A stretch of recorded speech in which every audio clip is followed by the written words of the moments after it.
दोस्तों नमस्कार। इन्वेस्टर ज्योतिष के प्लेटफॉर्म पर आपका हार्दिक स्वागत करते हुए हमें खुशी हो रही है। आशा करते हैं कि आप सभी स्वस्थ और प्रसन्न होंगे। आज हम आपके लिए लेकर आए हैं एक विशेष वीडियो जो कि आप सभी के जीवन को बदल देने वाली है, क्योंकि इस वीडियो में शामिल किया गया वो कंटेंट जो आपको बताएगा कि अगर आपकी जन्म कुंडली में चंद्रमा की स्थिति क्या है, किस भाव में चंद्रमा है और किस भाव में आपको चंद्रमा देता है शुभ फल, है जिस घर या भाव में चंद्रमा से मिलते हैं शुभ फल। अगर आपको लगता है कि कमजोर चंद्र के कारण आपको बहुत समस्या आ रही है तो यह वीडियो आपके लिए है। अगर आपको लगता है कि इस तरह की समस्या आपके किसी परिजन या जीवन साथी को है तो यह वीडियो आपके लिए महत्वपूर्ण हो जाती है। आइए जानते हैं कि चंद्रमा को बलि बनाकर या कुछ साधारण से बताए जा रहे उपाय करने से किस तरह आप अपने जीवन में मनचाहा वरदान प्राप्त कर एक नया आयाम स्थापित कर सकते हैं, जो कि आप सभी के जीवन को एक नई दिशा दे रहा होगा। आप इस विशेष वीडियो को अंत तक देखिए और जानिए कि किस भाव में स्थित होकर चंद्रमा से क्या लाभ मिला है और किस उपाय को करने से आपका सपना पूरा होगा तो इसकी गति सबसे तेज होती है। चंद्रमा की गोचर की अवधि सबसे कम होती है। ये लगभग 2.25 दिनों में एक राशि से दूसरी राशि में संचरण करता है। चंद्र ग्रह की गति के कारण ही वृषोत्तरी, योगिनी, अष्टोत्तरी दशा आदि चंद्र ग्रह की गति से ही बनती है। वही वैदिक ज्योतिष शास्त्र में राशिफल को ज्ञात करने के लिए व्यक्ति की चंद्र राशि को आधार माना जाता है। जन्म के समय चंद्रमा जिस राशि में स्थित होता है वो जातकों की चंद्र राशि कहलाती है।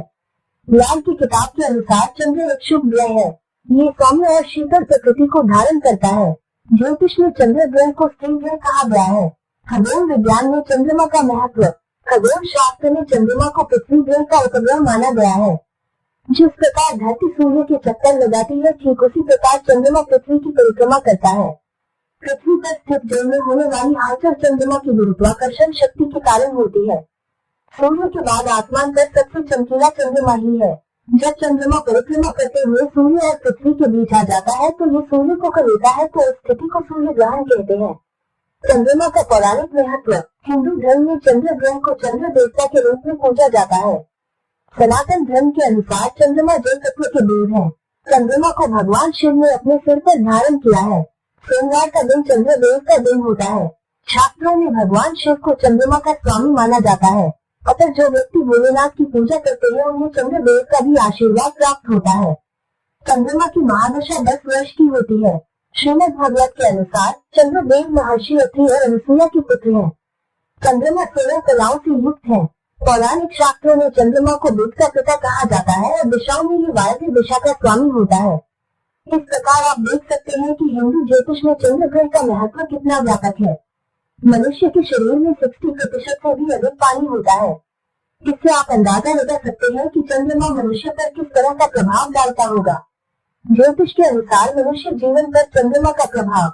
शारीरिक बनावट एवं स्वभाव। ज्योतिष शास्त्र के अनुसार जिस व्यक्ति के लग्न भाव में चंद्रमा होता है वो व्यक्ति देखने में सुंदर और आकर्षक होता है और स्वभाव से साहसी होता है। चंद्र ग्रह के प्रभाव से व्यक्ति अपने सिद्धांतों को महत्व देता है। व्यक्ति की यात्रा करने में रुचि होती है। लग्न भाव में स्थित चंद्रमा व्यक्ति को प्रबल कल्पनाशील व्यक्ति बनाता है। इसके साथ ही व्यक्ति अधिक संवेदनशील और भावुक होता है। यदि व्यक्ति के आर्थिक जीवन की बात करें तो धन संचय में उसे कठिनाई का सामना करना पड़ता है। बलि चंद्रमा के प्रभाव। यदि किसी जातक की कुंडली में चंद्रमा बलि हो तो जातक को इसके सकारात्मक फल प्राप्त होते हैं। बलि चंद्रमा के कारण जातक मानसिक रूप से सुखी रहता है। उसे मानसिक शांति प्राप्त होती है तथा उसकी कल्पना शक्ति भी मजबूत होती है। बलि चंद्रमा के कारण जातक के माताजी संबंध मधुर होते हैं और माताजी का स्वास्थ्य भी अच्छा रहता है। पीड़ित चंद्रमा के प्रभाव। पीड़ित चंद्रमा के कारण व्यक्ति को मानसिक पीड़ा होती है। इस दौरान व्यक्ति की स्मृति कमजोर हो जाती है। माताजी को किसी न किसी प्रकार की दिक्कत बनी रहती है। वहीं घर में पानी की कमी हो जाती है। कई बार जातक इस दौरान आत्महत्या करने की कोशिश करता है। चंद्रमा के कारण होने वाले रोग। यदि जन्म कुंडली में चंद्रमा किसी क्रूर अथवा पापी ग्रह से पीड़ित होता है तो जातक की सेहत पर इसके नकारात्मक प्रभाव पड़ते हैं। इससे जातक को मस्तिष्क पीड़ा, सिरदर्द, तनाव, डिप्रेशन, भय, घबराहट, दमा, रक्त से संबंधित विकार, मुर्गी के बड़े उत्पादन अथवा बेहोशी आदि की समस्या होती है। कार्य क्षेत्र। ज्योतिष में चंद्र ग्रह से सिंचाई, जल से संबंधित कार्य, ये पदार्थ, दूध, देते उत्पाद नहीं, घी, मक्खन, खाद्य पदार्थ, पेट्रोल, मछली, नौसेना, टूरिज्म, आइसक्रीम, एनिमेशन आदि का कारोबार देखा जाता है। चंद्र ग्रह के प्रभाव में उत्पाद सभी रसदार फल तथा सब्जी, गन्ना, शकरकंद, केसर, मक्का, चांदी, मोती, कपूर जैसी वस्तुएं चंद्रमा के अधिकार क्षेत्र में आती हैं। स्थान ज्योतिष में चंद्र ग्रह हिल स्टेशन, पानी से जुड़े स्थान, टंकियां, कुएं, जंगल, डेयरी, कबीला, फ्रिज आदि को दर्शाता है। जानवर तथा पक्षी, कुत्ता, बिल्ली, सफेद चूहे, बतख, कछुआ, मछली आदि पशु पक्षी ज्योतिष में चंद्र ग्रह द्वारा दर्शाई जाती है। वैदिक ज्योतिष में चंद्रमा को मन, मस्तिष्क, बुद्धिमत्ता, स्वभाव, माता, यात्रा, सुख शांति, धन संपत्ति, व्रत, बाईं आंख, छाती आदि का कारक माना जाता है। ज्योतिष में चंद्र ग्रह को स्त्री ग्रह भी कहा गया है। ये राशियों में कर्क राशि का और नक्षत्रों में रोहिणी, हस्त और श्रवण नक्षत्र का स्वामी होता है। यह एक शुभ ग्रह है। चंद्रमा का ज्योतिष में बहुत महत्व बताया गया है। वैदिक ज्योतिष के अनुसार चंद्रमा माता, मनोबल, धन संपत्ति आदि के कारक होते हैं। ग्रहों में सूर्य के बाद चंद्रमा दूसरे स्थान पर आते हैं। ज्योतिष शास्त्र के अनुसार कुंडली में चंद्र दोष होने से जातकों को कई परेशानियों का सामना करना पड़ता है। वैदिक ज्योतिष में चंद्रमा मन, माता, मानसिक स्थिति, मनोबल, द्रव्य वस्तुओं, यात्रा, सुख शांति, धन संपत्ति, व्रत, बाईं आंख, छाती आदि का कारक होता है। चंद्रमा कमजोर होने के लक्षण। कुंडली में चंद्रमा कमजोर होने से जातक को सिर दर्द, तनाव और डिप्रेशन का सामना करना पड़ता है। नींद न आने की समस्या होती है। माँ से रिश्ते खराब रहते हैं या माँ को कोई न कोई तकलीफ बनी रहती है। कुल मिलाकर जातक को माँ का सुख नहीं मिल पाता है। वही चंद्रमा क्या फल देता है? चंद्रमा की दशा में जातक बलवान होता है, ऐश्वर्यशाली, सुखी, शांत और एक अच्छा व्यवसाय, गायन वाद्य प्रिय एवं स्थूल शरीर प्राप्त करता है। यह शक्ति का केंद्र होता है। उसी प्रकार इसके भी दोनों सिरों पर चुंबकीय शक्ति बहुत ज्यादा होती है। इसका आकार पूर्णिमा को छोड़कर शेष दिनों में नाग चुंबक के आकार का होता है, किंतु पूर्णिमा के दिन जब इसका आकार पूरा गोल होता है उस समय में इसमें भयानक आकर्षण शक्ति होती है, किंतु ये शक्ति इसके चारों ओर की परिधि पर होने के कारण भयावह नहीं होती है। चंद्रमा को सुधांशु भी कहा जाता है। पौराणिक मतानुसार चंद्रमा पर अमृत पाया जाता है। इसके अलावा इसकी सतह पर अनेक अमोघ औषधियों की उपस्थिति भी है। किसी व्यक्ति की कुंडली से उसके चरित्र को देखते समय चंद्रमा की स्थिति अति महत्वपूर्ण होती है। किसी व्यक्ति की कुंडली से उसके चरित्र को देखते समय चंद्रमा की स्थिति अति महत्वपूर्ण होती है। कुंडली में चंद्रमा की स्थिति है महत्वपूर्ण। किसी व्यक्ति की कुंडली से उसके चरित्र को देखते समय चंद्रमा की स्थिति अति महत्वपूर्ण हो जाती है, क्योंकि चंद्रमा सीधे तौर से प्रत्येक व्यक्ति के मन तथा भावनाओं को नियंत्रित करते हैं। चंद्रमा वृष राशि में स्थित होकर सर्वाधिक बलशाली हो जाते हैं तथा इस राशि में स्थित चंद्रमा को उच्च का चंद्रमा कहा जाता है। वृष के अतिरिक्त चंद्रमा कर्क राशि में स्थित होने से भी बलवान हो जाते हैं, जो कि चंद्रमा की अपनी राशि है। चंद्रमा की कुंडली में बलशाली होने पर तथा भली प्रकार से स्थित होने पर कुंडली धारक स्वभाव से मृदु, संवेदनशील, भावुक तथा अपने आसपास के लोगों से स्नेह रखने वाला होता है। ऐसे लोगों को आमतौर पर अपने जीवन में सुख सुविधाएं प्राप्त करने के लिए अधिक प्रयास नहीं करने पड़ते तथा उन्हें बिना प्रयासों के ही सुख सुविधाएं ठीक उसी प्रकार प्राप्त होती रहती है जिस प्रकार किसी राजा की रानी को केवल अपने रानी होने के आधार पर ही संसार की समस्त ऐश्वर्य प्राप्त हो जाते हैं। भारतीय वैदिक फलित ज्योतिष के अनुसार मन का कारक ग्रह चंद्रमा है। क्या कहता है आधुनिक विज्ञान? आधुनिक विज्ञान कहता है कि मानव का दिमाग मूल रूप से 80% पानी से बना होता है और हमारे भोजन द्वारा जीवन जीने के लिए जितनी भी ऊर्जा वे शरीर उत्पन्न करता है। तो चंद्रमा का कुंडली के 12 भावों में शुभाशुभ होने का क्या है फल? चंद्रमा का प्रभाव जन्म कुंडली के विभिन्न भावों में भिन्न भिन्न रूप में पड़ता है। वैदिक ज्योतिष शास्त्र में चंद्रमा का विशेष महत्व है। चंद्रमा को वैदिक ज्योतिष में मंत्री पद प्राप्त है एवं चंद्रमा को मन का कारक कहा जाता है। जिस प्रकार मन के बिना हम कोई भी कार्य नहीं कर सकते, उसी तरह से चंद्रमा के बिना ज्योतिष शास्त्र अधूरा है। ज्योतिष शास्त्र में जिस प्रकार सूर्य राजा है, उसी प्रकार चंद्रमा मंत्री है। चंद्रमा हमारे मन और भावना का प्रतीक है। चंद्रमा का अपना घर कर्क राशि है तथा वृष राशि में चंद्रमा उच्च का होता है। चंद्रमा का स्वभाव बहुत ही संवेदनशील है। इस ग्रह की प्रकृति ठंडी है। ज्योतिष में चंद्रमा निम्न विषयों का कारक होता है: मन, जल, गर्भाधान, शिशु अवस्था, व्यवहार, उत्तर पश्चिम दिशा, माता, दूध और मानसिक शांति, विदेश यात्रा इत्यादि का कारक है। आइए जानते हैं कि चंद्रमा जन्म कुंडली में स्थित 12 भावों में किस प्रकार का फल देता है। वैसे यह फल सामान्य फल ही होगा, क्योंकि ग्रह का फल अन्य ग्रह की दृष्टि या साथ होने पर बदल देते हैं। जब चंद्रमा किसी घर में अकेला बैठा होता है और उस पर किसी भी ग्रह की दृष्टि नहीं है तो जातक सौम्य प्रकृति का होगा, परंतु यदि चंद्रमा मंगल के साथ बैठा है, यह दृष्टि संबंध है, जातक झगड़ालू या क्रोधी स्वभाव का हो जाएगा। वो व्यक्ति पराक्रमी और राजवज्ञों को प्राप्त करने वाला होता है। ऐसा व्यक्ति बहुत ही भावुक और संवेदनशील होता है। व्यक्ति सुंदर और चंचल होता है। व्यक्ति में सृजनात्मक तथा रचनात्मक कार्यों में विशेष रूप से रुचि होती है। प्रथम भाव का चंद्रमा व्यक्ति को कल्पनाशील बना देता है। चंद्रमा प्रथम भाव में विदेश यात्रा देता है। ऐसे जातक को घूमना फिरना एवं भ्रमण करना पसंद होता है। ये जातक अपने पूरे जीवन काल में अनेक यात्राएं करता है, विदेश यात्रा भी करता है। यदि व्यक्ति गांव का रहने वाला है तो अपने देश या राष्ट्र के बड़े नगर की यात्रा अवश्य करता है। चंद्रमा यदि वृश्चिक भाव राशि में हो तो ये सुख अवश्य ही प्राप्त होता है, क्योंकि ऐसा जातक प्रवासी, अस्थिर बुद्धि, विलासी, शांत, दयालु मिलनसार स्वभाव का, मोहक, उदार और सज्जन व्यक्ति होता है। ये स्त्रियों और स्त्री है तो पुरुषों को एवं मित्रों का प्यारा होता है। ऐसा जातक सामाजिक कार्यों में रुचि लेता है और समाज में विशेष रूप से नीच वर्ग के लोगों में उसे अच्छा सम्मान मिलता है। ऐसे जातक को जल पानी से डर लगता है और उसे पानी जैसे नदी, तालाब, समुद्र आदि से बचकर रहना चाहिए। ऐसे जातक को रोग से भी बहुत डर लगता है। इस भाव का चंद्रमा यदि बलवान हो तो व्यक्ति बहुत ही चतुर और धूर्त होता है। इसे स्त्री पत्नी विरोध भी झेलना पड़ सकता है। प्रथम भाव यदि कर्क, मेष अथवा मेष लग्न का हो तो मनुष्य चतुर, रूपवान, कामी, धनी, ऐश्वर्य से युक्त तथा कई प्रकार के भोग को भोगने वाला होता है। अन्य राशियों में हो तो व्यक्ति मूर्ख, रोगी तथा निर्बल हो सकता है। इससे पशुओं से चोट लगने का भय भी होता है। इस प्रकार के जातक को खांसी, श्वासरोग तथा वातरोग होने की प्रबल संभावना होती है। दूसरे भाव में चंद्रमा, उस जातक के घर में लक्ष्मी का सदा वास होता है। ऐसा जातक स्त्री या पुरुष सुंदर नेत्रों वाली या वाला होता है। ऐसे जातक की विशेष रूप से विपरीत लिंग के लोगों में आसक्ति अधिक होती है। ये भी कहा जाता है कि उसके घर में प्रसन्नता पूर्वक लक्ष्मी स्वयं आकर निवास करती है। लग्न से द्वितीय भाव या स्थान को धन भाव या धन स्थान कहा जाता है, जिस कारण यदि चंद्रमा यहाँ उच्चतर या शुभ भाव का स्वामी होकर बैठा है तो उस जातक को अवश्य ही धनवान बनाएगा, इसमें कोई संदेह नहीं। चंद्रमा अधिकांशतः ही लाभ देगा।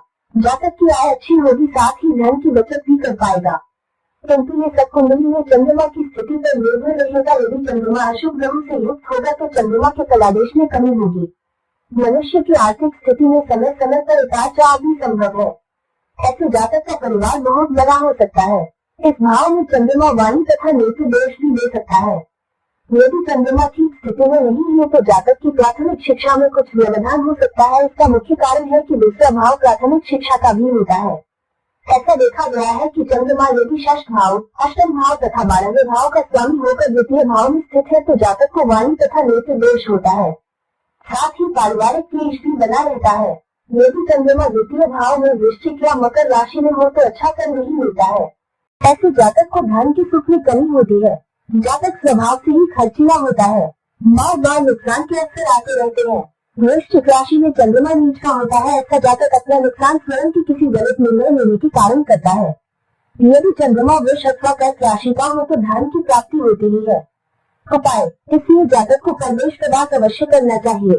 यदि जातक विदेश में जाता है तो उसका भाग्य भी अवश्य होगा। ऐसे व्यक्ति को किसी न किसी सामाजिक संस्था से जुड़कर अवश्य ही रहना चाहिए। ऐसा जातक अपने पराक्रम से धन लाभ प्राप्त करता है।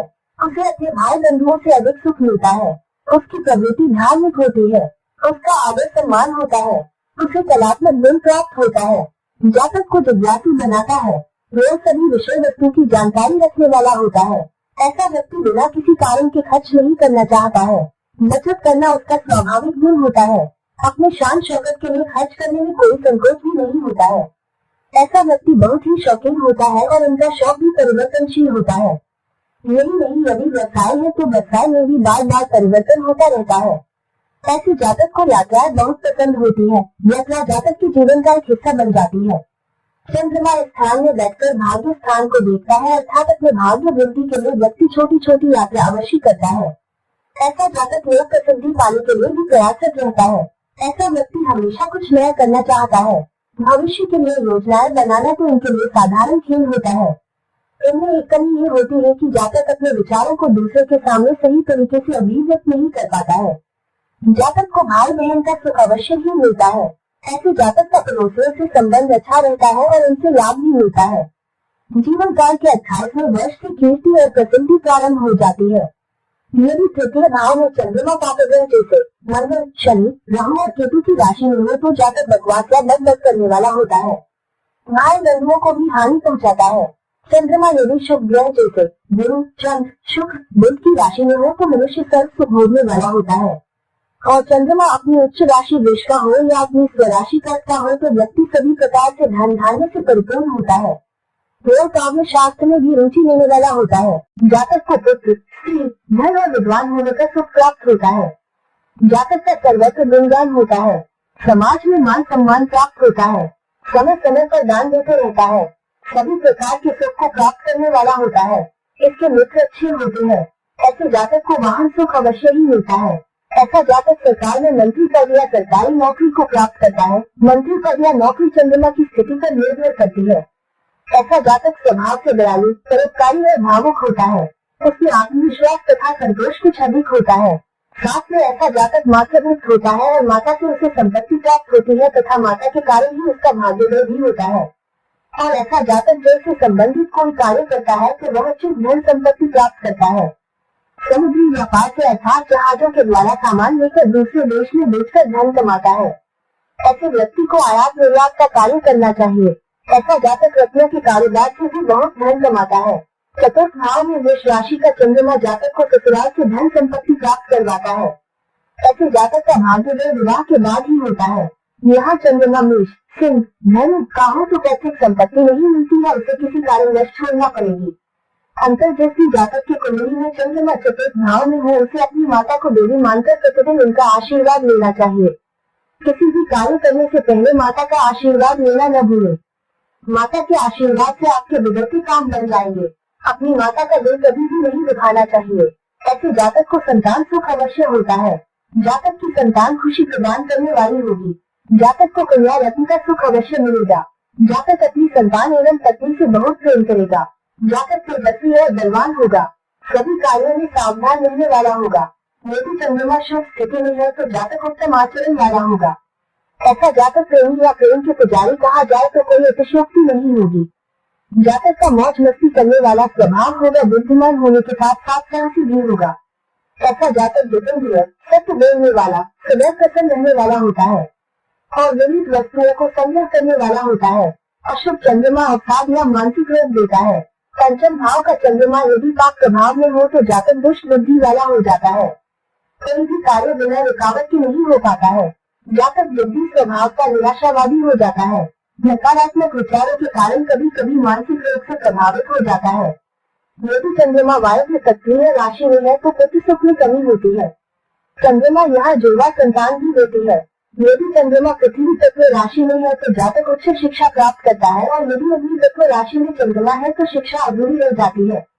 वायु तत्व राशि में चंद्रमा है तो जातक कम बोलने वाला तथा अधिक कार्य करने में विश्वास रखता है। जातक की पत्नी रूपवान तथा गुणवान होती है। ऐसे जातक सेवक के रूप में कार्य करते हैं। यहाँ चंद्रमा कभी अच्छा फल नहीं दे पाता है। इसका मुख्य कारण है कि षष्टम भाव रोग, ऋण, रिपु, लड़ाई झगड़ा, शोक आदि का भाव होता है। वैसे माता के साथ इनका संबंध सामान्य ही होता है। यदि माता रोग, दुख या किसी अन्य कारण से परेशान है तो व्यक्ति इससे बहुत ही दुखी होता है और यथाशीघ्र अपनी माता के कष्टों को दूर करने का प्रयास करता रहता है। षष्टम भाव में स्थित चंद्रमा व्यक्ति को मानसिक संताप देता है। ऐसा व्यक्ति सदा कुछ न कुछ सोचता रहता है और इसी कारण इनके चेहरे पर चिंता की झलक स्पष्ट रूप से दृष्टिगत होती रहती है। ऐसा व्यक्ति बाहर से सत्य दिखने का प्रयास करता है परंतु मन से बहुत ही भावुक होता है। यही नहीं, समाज तथा परिवार में हो रही सामाजिक विषमताओं के प्रति भी अत्यंत ही संवेदनशील होता है, किंतु आवाज उठाने से डरता है। न्याय की बात तो करता है परंतु न्याय के लिए लड़ नहीं पाता है। इस स्थान का चंद्रमा जातक को अपने कार्य से कभी भी संतुष्ट नहीं होने देता। यदि व्यक्ति नौकरी करता है तो बार बार नौकरी में बदलाव करता है। जातक अचानक कोई निर्णय नहीं ले पाता है। यदि कोई निर्णय लेना है तो अपने इष्ट मित्रों से पूछने के बाद ही कोई फैसला कर पाता है। वैसे जातक अपने शत्रुओं की पहचान बड़े आसानी कर लेता है। षष्टम भाव में चंद्रमा का संबंध निर्देश तथा कर्मेश से संबंध बनता है जो जातक को एक अच्छा डॉक्टर बना सकता है। यदि किसी डॉक्टर की कुंडली में इस भाव में चंद्रमा है तो वह मान सम्मान और यश को अवश्य ही प्राप्त करता है। साथ ही एक अच्छा समाज सेवक बन सकता है। सामाजिक कार्यक्रम में जातक का बहुत ही मन लगता है। यदि कोई भाई बंधु किसी काम के लिए कहता है तो जातक मना नहीं कर पाता है। ऐसा जातक सदा पेट से संबंधित रोग से पीड़ित रहता है। आंखों की बीमारी, आंखों की पुतली का सिकुड़ जाना या आंखों में दर्द इत्यादि की शिकायत होने लगती है। सप्तम भाव में चंद्रमा जातक विदेश जाने की इच्छा रखता है तो कुछ ही प्रयास से जातक की यह मनोकामना पूर्ण हो जाती है। सप्तम भाव का चंद्रमा यहाँ बैठकर कुंडली में यात्रा योग बनाता है। इसी कारण जातक को यात्रा करना भी अच्छा लगने लगता है। जातक नौकरी कर रहा है तो उसको किसी न किसी कारणवश यात्रा करनी पड़ती है और ऐसे जातक को अपने जन्म स्थान से दूर रहना पड़ता है। जातक प्रतिक्रिया में प्रवीण होता है तथा परिस्थितिगामी भी होता है। यदि चंद्रमा बली है तो दो स्त्रियों का सुख भी मिलता है। यदि पूर्ण बली चंद्रमा इस भाव में है तो जातक स्वयं भी सुंदर होता है और उसकी पत्नी भी सुंदर होती है और ये शीघ्र ही वैवाहिक बंधन में बन जाते हैं। सप्तम भाव का चंद्रमा जातक को नम्र और मीठी वाणी बोलने वाला बनाता है। ऐसे जातक कंजूस होते हैं। इनकी वाणी में गंभीरता होती है। इनमें नेतृत्व करने की क्षमता होती है। जातक बहुत ही सुसंस्कृत तथा सुसभ्य होता है। उच्च श्रेणी के लोगों के साथ रहना पसंद भी करते हैं। जातक पहले परेशान हो जाता है, उसके बाद अपने धैर्य का परिचय देता है।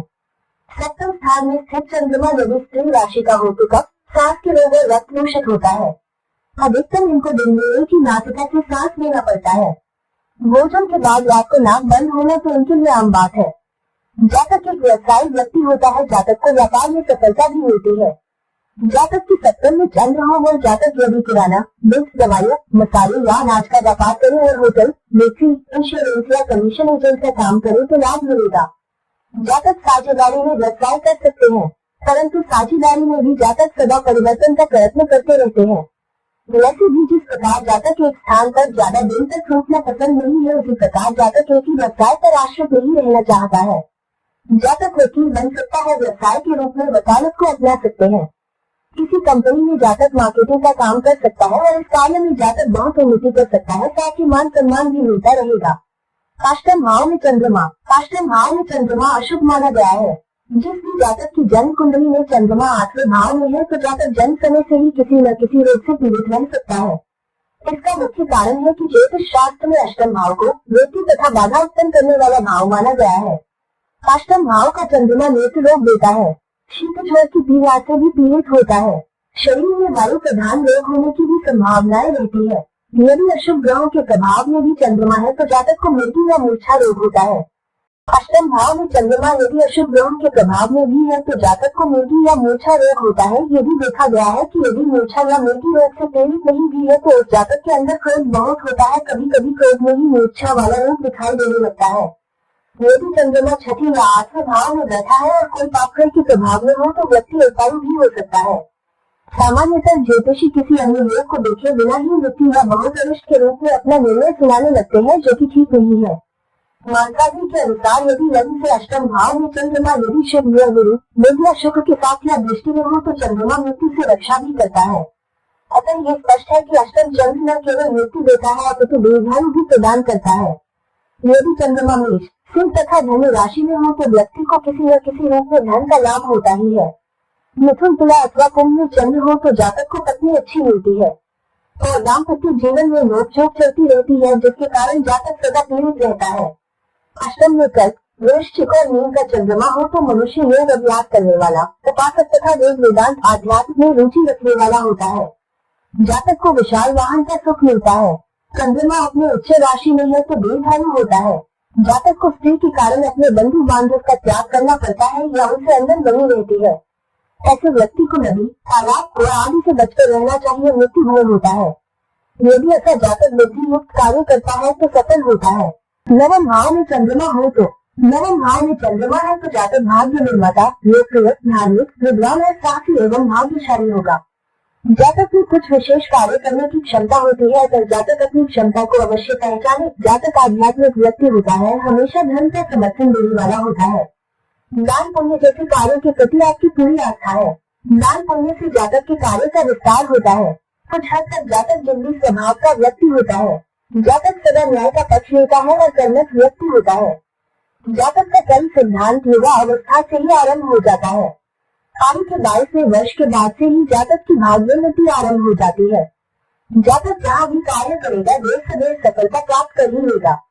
जातक केवल मात्र लोगों के द्वारा ही सम्मानित नहीं होगा, बल्कि सरकार या सरकार से जुड़ा कोई सम्मानीय व्यक्ति जातक को सम्मानित करेगा। जातक अपने माता पिता के प्रति समर्पित रहता है। जातक की संतान बहुत ही लायक होगी और उसके प्रति समर्पित भी रहेगी। जातक अपने जीवन में कई बार विदेश यात्राएं करता है और अस्पताल एवं जलाशय के माध्यम से समाज की मदद करता है। जातक अपने जीवन काल में प्रचुर मात्रा में धन अर्जित करता है। जातक को यात्राएं करने का शौक हो या न हो, छोटी बड़ी यात्रा तो करनी ही पड़ती है। नवम भाव में स्थित चंद्रमा जातक को शारीरिक रूप से स्वस्थ करता है। यदि अशुभ ग्रहों तथा अशुभ महावेश की दृष्टि है तो कोई न कोई रोग जैसे सर्दी, खांसी या जोड़ के दर्द से दुखी हो सकता है। यदि चंद्रमा जलीय राशि का है और अशुभ ग्रहों से संबंध भी बना रहा है तो क्षय रोग से पीड़ित हो सकता है। किंतु बचपन में जातक शारीरिक रूप से चुस्त, दुरुस्त और बलिष्ठ होगा। दशम भाव में चंद्रमा हो तो जातक को पद, प्रतिष्ठा दोनों दिलाता है। ऐसा व्यक्ति धर्मात्मा जैसा होता है। इसे अपने बंधु बांधवों से बहुत सुख प्राप्त होता है। जातक का बचपन कुछ कष्ट में बीतता है, किंतु यौवन में सब प्रकार का सुख प्राप्त हो जाता है। यदि जातक के दो पुत्र हैं तो ज्येष्ठ में पुत्र से कष्ट की संभावना बनी रहती है। जातक बुद्धिमान व्यक्ति होता, किंतु साथ ही दयालु और निर्मल स्वभाव का भी होता है। जातक का स्वभाव संतोषी होता है। जातक बहुत ही कार्यकुशल व्यक्ति होता है, इसलिए जातक जीवन में बड़ी सफलता प्राप्त करता है। जातक सकारात्मक विचार से युक्त होता है। दशम भाव में चंद्रमा जातक को सर्वत्र विजय प्राप्त करवाता है। जातक जिस काम को भी हाथ में लेता है उस काम में सफलता मिलती है। यदि कोई अशुभ ग्रहों की दृष्टि या अशुभ ग्रह की युति से युक्त न हो तो ऐसा जातक सदा शुभ कर्मों में लगा रहता है। ऐसे जातक की समाज एवं कार्यस्थल पर लोकप्रियता भी बहुत होती है। जातक अपनी वाणी से व्यापार में वृद्धि करता है। जातक अपने व्यापार और व्यवसाय के मामलों में भी अत्यंत कुशल होता है। जातक नौकरी भी ऐसी करता है जिसमें प्रत्यक्ष या अप्रत्यक्ष रूप में जनता से संबंध बनता हो। जनता जातक से प्रेम करती है और जातक भी जनता से प्रेम करता है। जातक को सरकार से धन की प्राप्ति होती है, अर्थात जातक अधिकतम सरकारी नौकरी करता है। जातक को अपने व्यवसाय में कई बार परिवर्तन करना पड़ता है। जातक को कई बार विदेश यात्रा करने का भी अवसर मिलता है। माता के साथ जातक के संबंध अच्छे रहते हैं। यही नहीं, बंधु बांधव भी जातक के प्रेमी होते हैं। दशम भाव का चंद्रमा शत्रु क्षेत्र हो या अशुभ ग्रहों से युक्त हो तो मनुष्य सर्दी, खांसी जैसे रोग से पीड़ित रहता है। ऐसे जातक का शरीर निर्बल होता है। दूषित चंद्रमा यहाँ अनेक प्रकार के रोग को जन्म दे सकता है। यदि चंद्रमा नीच का होकर दशम भाव में स्थित है और अशुभ ग्रहों से भी संबंध बन रहा है तो मनुष्य अपने व्यवसाय को लेकर अवसाद जैसी घातक रोगों का शिकार हो जाता है। एकादश भाव में चंद्रमा हो तो जातक को शुभ फल देता है। ये स्थान धन स्थान है, अतः धन स्थान में चंद्रमा का होना जातक को अवश्य ही शुभता प्रदान करता है। यदि चंद्रमा अशुभ ग्रहों से युक्त न हो तो ही शुभ फल प्रदान करेगा। यदि किसी प्रकार से अशुभ ग्रह शनि, मंगल आदि के साथ हो या उसके घर में हो या इन ग्रहों की दृष्टि हो तो ऐसी स्थिति में चंद्र का शुभ फल समाप्त हो जाता है और अशुभ ग्रहों के फल के अनुसार अशुभ फल देने में समर्थ हो जाता है। जिस भी जातक की कुंडली में चंद्रमा एकादश भाव में स्थित है तो वह जातक स्वभावतः चंचल होता है, सदा कुछ न कुछ सोचता रहता है। जातक योजना बहुत बनाता है और प्रत्येक योजना का संबंध लाभ देने वाला होता है। ऐसा जातक बिना लाभ की कोई भी कार्य करना नहीं करता। एकादश भाव में चंद्रमा होने से जातक बिना लाभ की कोई भी कार्य करना नहीं करता है। ऐसा व्यक्ति विदेश अथवा अन्य प्रदेश में रहना या जाना अधिक पसंद करता है। जातक प्रत्येक भौतिक सुख सुविधाओं का भरपूर उपभोग करना चाहता है और उनका उपयोग करता भी है। जातक एक धनवान और ईमानदार व्यक्ति होता है। जातक एक दीर्घायु व्यक्ति है। जातक विद्वान और संतान का सुख प्राप्त करने वाला होता है। जातक नौकर चाकर से युक्त अपनी संतान के साथ प्रसन्नता पूर्वक रहता है। जातक की संतान बालक की अपेक्षाकृत कन्या अधिक हो सकती है। एकादश भाव में चंद्रमा जातक को धनी, पुत्रवान, दीर्घायु वाला, सुंदर, नौकर चाकर वाला, शांतिमान, मनस्वी होता है। ऐसा जातक विलासी जीवन व्यतीत करता है। वह बहुत महंगी वाहनों का सब भोगने वाला होता है। धन संपत्ति के मामले में बहुत संवेदन होता है। वह अपने जीवन काल में सभी सुख सुविधाओं का उपभोग करता है। जातक समाज में मान सम्मान प्रतिष्ठा प्राप्त करने वाला रहेगा। ऐसा जातक सरकारी नौकरी करते हुए भी राजकार्यों के संबंध में विस्तृत जानकारी रखता है। राजनीतिक व्यवस्था में भी जातक भागीदारी निभाने में कुशल होता है। जातक राजनीति में भाग्य परखना चाहता है तो जातक को उसमें सफलता मिल जाती है। जातक को सरकारी काम करने का अवसर भी मिल जाता है। साथ ही सरकार की ओर से सम्मान और पद प्रतिष्ठा की प्राप्ति हो जाती है। जातक किसी स्वयंसेवी संस्था के माध्यम से अपनी एक अलग पहचान बना सकता है। ये जातक एक विशेष सलाहकार भी हो सकता है। इसका मुख्य कारण है कि एकादश स्थान में बैठकर चंद्रमा पंचम स्थान को देखता है और यह स्थान बुद्धि तथा त्रिकोण का भाव है। यही कारण है कि वह सलाह देने में समर्थ हो जाता है। एकादश भाव में स्थित चंद्रमा जातक को बुद्धिजीवियों की श्रेणी में ले जाता है। एकादश भाव में अशुभ चंद्रमा हो तो बुद्ध से संबंधित कार्य न करे। शनिवार के दिन मकान की खरीद बिक्री या मकान निर्माण जैसी कार्य नहीं करे। ऐसा जातक यदि दूध का दान या मंदिर दूध में चढ़ाए तो धन धान्य की वृद्धि होती है। 12वें भाव में चंद्रमा हो तो जातक को शुभता कम और अशुभता के फल ज्यादा मिलता है। 12वां भाव व्यय तथा मोक्ष भाव होने से इस भाव में चंद्रमा व्यय एवं हानि का सूचक है। जिस जातक की जन्मतिथि से 12वें भाव में चंद्रमा हो तो दुर्बल शरीर वाला होता है। ये जातक रोगी, क्रोधी या दरिद्र होता है। चंद्रमा यहाँ अपने घाटा हो या गुरु अथवा बुध की राशि में हो तो जातक इंद्रियों पर विजय प्राप्त करने वाला, दान देने वाला, सुंदर शरीर वाला और सभी प्रकार की सुख भोगने वाला हो जाता है। और चंद्रमा अशुभ हो तो जातक नीच प्रवृत्ति वाले लोगों के साथ मित्रता रखने वाला होता है। 12वें भाव व्यय भाव में चंद्रमा होने से धन का नाश होता है। ये मंदाग्नि रहती होता है और भूख कम लगती है। घर में क्लेश बना रहता है। जातक की आंखों में सदा विकार बना रहता है। जातक का जुड़ाव किसी अस्पताल या धार्मिक संस्थान के साथ हो जाता है। व्यय भाव में चंद्रमा जातक को चिंतनशील व्यक्ति बना देता है। जातक को एकांत में बैठकर सोचने के लिए बाध्य करता है और जातक अनुभव भी करता है कि यह उसके लिए ठीक नहीं है। जातक एकांत में व्यक्ति हो जाता है और जातक सोचता है कि मैं जैसा चाहूँ वैसा ही हो और इसके लिए जातक भरपूर प्रयत्न भी करता है। यदि किसी कारण जातक पसंद की योजना बनाने में असफल हो जाता है तो तुरंत दुखी भी हो जाता है। जातक मधुरभाषी होता है किंतु आवश्यकता पर जाने पर कठोर वचन का प्रयोग करने में भी जातक परहेज नहीं करता है। जातक बहुत खर्चीला हो सकता है यदि किसी शुभ ग्रह का संबंध है या किसी अन्य ग्रह से कोई संबंध नहीं है और चंद्रमा अपने कर्क राशि में या वृष राशि में है तो जातक शुभ कार्यों में ही धन खर्च करता है। किंतु ठीक इसके विपरीत यदि चंद्रमा का अशुभ ग्रहों से किसी भी प्रकार से संबंध बनता है तो जातक अशुभ कार्यों में या अनर्थक कार्यों में खर्च करेगा। जातक आलसी हो सकता है और कई बार तो आलसीपन के कारण बने बनाए कार्य बिगाड़ भी लेता है। जातक सौंदर्य प्रिय और प्रेमवादी होता है। प्रेम करना और प्रेमी के लिए कुछ भी करना जातक को प्रिय होता है। मौका मिलने पर जातक अंतरंग संबंध बनाने में भी परहेज नहीं करता है और अशुभ ग्रहों की युति या दृष्टि से संबंध हो तो सोने के सुहागा वाली बात सुलह हो जाती है। जातक को जीवन में विदेश यात्राएं करने के अवसर भी मिलते हैं। 12वां भाव व्यय खर्च का होता है और चंद्रमा मन का कारक है, इसलिए जातक खर्चे को लेकर दुखी रहता है। जातक की शत्रुओं की संख्या अधिक हो सकती है। जातक को अपने जीवन में कई प्रकार के कष्टों से निकलना पड़ता है। इस भाव का चंद्रमा धन धान्य की हानि के साथ ही जातक की आयु की भी हानि करता है। यदि चंद्रमा का संबंध किसी भी तरह से शनि से बनता है तो कहा गया है कि जातक पूर्व जन्म में अल्पायु में ही मृत हो गया होगा और मृत्यु भी विष खाने से हुई होगी। इसका मुख्य कारण है कि शनि विष का कारक है और चंद्रमा पानी का। इसी कारण ये योग विष के द्वारा मृत्यु का संकेत करता है। यह भाव का चंद्रमा जातक को सृजनात्मक कार्य करने के लिए प्रेरित करता है। ऐसा जातक कोई न कोई ऐसा काम करना चाहता है जिससे समाज में नाम व मान सम्मान मिले। ऐसा जातक कला का धनी होता है। 12वें भाव में चंद्रमा होने के कारण जातक को नेत्रों से संबंधित पीड़ा हो सकती है। यदि मंगल का किसी तरह संबंध बन रहा है तो उसमें चोट लग सकती है और इसके कारण मृत्यु दोष हो सकता है। और यदि शनि के साथ यही योग बन रहा हो तो जातक को काला मोतियाबिंद या रिकॉर्डिंग जैसी कोई बीमारी हो सकती है। यदि राहु से संबंध बनता है तो संक्रमण के कारण मृत्यु दोष होगा। इसके अतिरिक्त सबसे संबंधित पीड़ा भी हो सकती है। कुंडली के 12 घरों में चंद्रमा देता है शुभ और अशुभ फल। अगर चंद्र कमजोर है तो निम्न उपाय भी आजमा सकते हैं। इन उपाय को करने से लोगों को फायदा होता है तो अवश्य करें। चंद्रमा के स्वामी भगवान शिव है, इसलिए शिव की पूजा की जाए तो हर विपरीत स्थितियाँ सुधर सकती है। सोमवार का व्रत करना, पूर्णिमा का व्रत करना, शंकर जी को दूध से स्नान कराना और सोमवार को सफेद वस्तुओं का दान करना चाहिए। एकादशी व्रत करने से भी लोगों को बहुत फायदा होता है। आप भी इन उपायों को आजमा सकते हैं। इसके अलावा लाल किताब में वर्णित है कुछ आसान से उपाय। किसी जानकार से पूछकर या परमपिता भगवान का ध्यान करके स्वयं जरूर आजमाएं। लाभ अवश्य होगा। 1. वट वृक्ष की जड़ में पानी डालें। 2. चारपाई के चारों पानी पर चांदी की कीलें लगाएं। 3. शरीर पर चांदी धारण करें।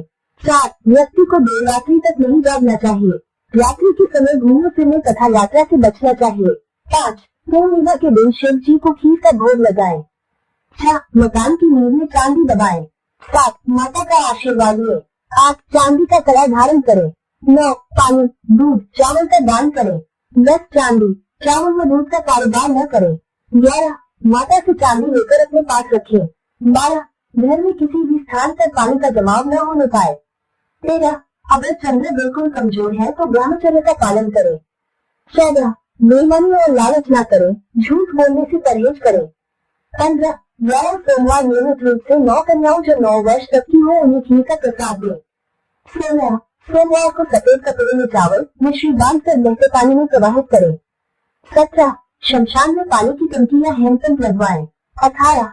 चांदी का चौकोर टुकड़ा हमेशा अपने पास रखें। 19. रात के समय दूध न पिए। 20. अपनी माता जी तथा सास की सेवा करें।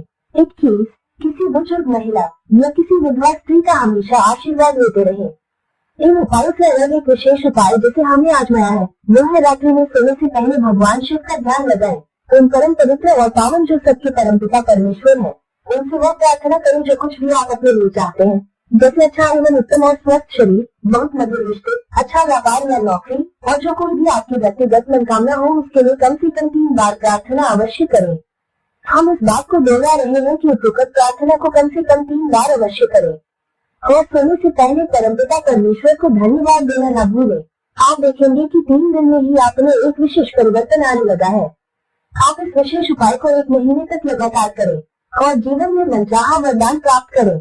हम विश्वास दिलाते हैं इस अंतिम उपाय को करने से आपका जीवन बदल गया है, क्योंकि ये प्रार्थना है जो हमने किया है, अन्य लोगों को भी हमने कराया है, सभी को लाभ मिला है, तो आपको भी लाभ अवश्य होगा। आप अपने जीवन में जो भी बदलाव लाए हैं उनको हमारे कमेंट बॉक्स में लिखें। हम टीम आपके जीवन में अच्छे एवं बड़ी चंद्रमा के सभी आशीर्वाद आपको मिले इसकी कामना करते हैं। हम आशा करते हैं कि यह वीडियो आपको पसंद आई है और आप इसको लाइक करके शेयर भी करेंगे तथा ज्योतिष चैनल को सब्सक्राइब करके आप अपनी और हमारी टीम की हौसला अफजाई करते हैं तो हमारे लिए प्रेरणादायक होगा। तो बहुत ही जल्दी मिलते हैं इसी तरह की ज्ञानवर्धक किसी नई वीडियो के साथ। आप अपने के साथ कुशल पूर्वक और आनंद में रहें। इस मंगलमय शुभकामना के साथ आज हम विदा लेते हैं।